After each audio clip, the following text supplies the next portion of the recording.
আমার নাম কামরুন নাহার। আমি ৩৭ বছরের বিধবা একজন মহিলা। আমার দুটি সন্তান রয়েছে, এক ছেলে তুহিন, বয়স ২০ বছর, এবং এক মেয়ে শায়লা, বয়স ১৫ বছর। আজ আমি অনেক ভেবে সিদ্ধান্ত নিলাম আমার সাথে ঘটে যাওয়া ঘটনাটি তোমাদের সাথে শেয়ার করা উচিত।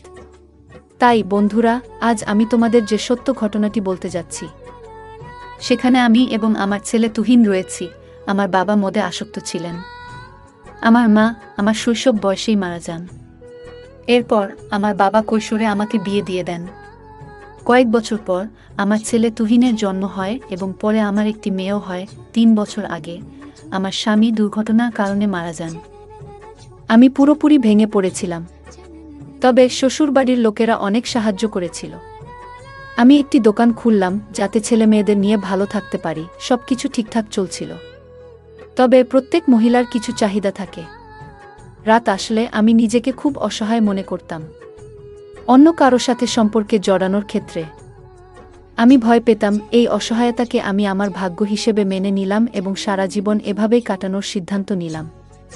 আমি নিজেকে বোঝাতাম, তবে আর কতদিন? খিদের চেয়ে আমি বদনামকে বেশি ভয় পেতাম।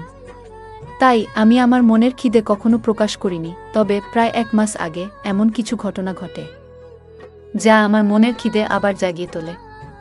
একদিন আমার মেয়ে স্কুলে গিয়েছিল এবং আমার ছেলে বাড়িতে ছিল। আমি যখন দুপুরে খাবার রান্নার জন্য দোকান থেকে বাসায় আসি, তখন আমি একটি চাবি দিয়ে দরজা খুললাম, যেটা সবসময় আমার কাছে থাকত।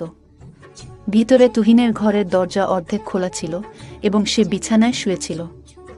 তুহিনকে এমন অবস্থায় দেখে আমার মনের ভেতর আবার বিষাদ জেগে ওঠে। আমার চোখ দিয়ে জল বের হতে থাকে। তবে সর্বোপরি আমি এই ভেবে নিজেকে শান্ত রাখার চেষ্টা করছিলাম যে আমি ভিতরে গিয়ে খাবার রান্না শেষ করব এবং তারপর বিছানায় শুয়ে পড়ব।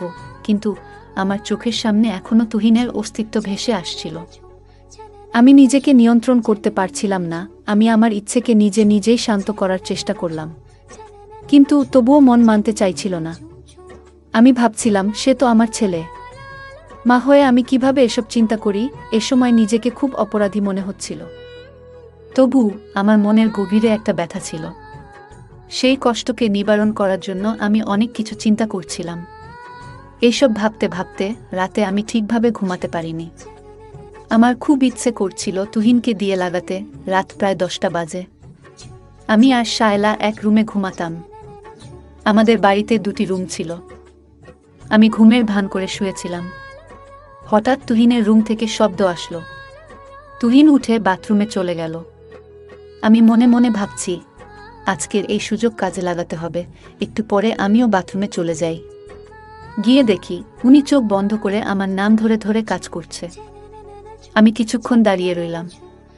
হঠাৎ আমি তুহিনের কানে ধরলাম। আমি বললাম, এসব কি হচ্ছে? তুহিন কেঁপে উঠল। ভয় পেয়ে তার সারা শরীর কাঁপতে লাগল। তুহিন বলল, মা, আমার ভুল হয়েছে। আর কখনো এমন কাজ করব না। আমি বললাম, এসব কয়দিন থেকে হচ্ছে? তুহিন বলছে, অনেক আগে থেকে, মা। আমি বললাম, তুই কি জানিস না এসব করলে যে শরীরের ক্ষতি হয়? তুহিন বলছে, আমি জানি মা, কিন্তু কি করব? আমি তো আর থাকতে পারছি না। আমি বললাম, তুমি থাকতে পারবে না বলে আমার সাথে কেন এসব করলে? আমার নাম ধরবে কেন? দুনিয়ার মানুষ তোর চোখে পড়েনি? তুহিন বলছে, মা, ভুল হয়েছে। আর কখনো এমন কাজ করব না। এখন তুমি আমাকে যে শাস্তি দিবে আমি মেনে নেব। আমি তুহিনের ভয় দেখে মনে মনে হাসছি, কিন্তু তার সাথে ঠিকই রাগ করে কথা বলছি। তার ওটা দাঁড়িয়ে আছে। আমি লোভ সামলাতে পারিনি এবং ভাবছি, আজ আমার এই সুযোগটা কাজে লাগিয়ে তুহিনকে আমার স্বামী বানাবো। ঠিক আছে, আজ তোকে কিছু বলবো না, কিন্তু কাল তুই কলেজে যাবি না, তুই বাসায় থাকবে, তোর শাস্তি আছে। তুহিন বলল, ঠিক আছে মা, কাল বাসায় থাকব। রাতে আমি মা ছেলের গল্প পড়ার পরে আমি আস্তে আস্তে আমার নিজের জায়গায় হাত দিলাম। আমার আবেগ সম্পূর্ণ সহনশীলতার বাইরে ছিল। আমি কল্পনা করছিলাম তুহিন আমাকে নিয়ে কত কিছু করছে। সে কি আমাকে বিয়ে করবে? আমি তার সাথে লাগাতে পারবো? তাকে কি আমি এখন লাগাতে দেব? এসব চিন্তা করে আমি রাতে ঘুমাতে পারিনি।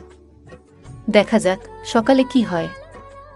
সকালে ঘুম থেকে উঠে সাজগোজ করলাম, নতুন শাড়ি পরলাম এবং তুহিনের সামনে গিয়ে দাঁড়ালাম।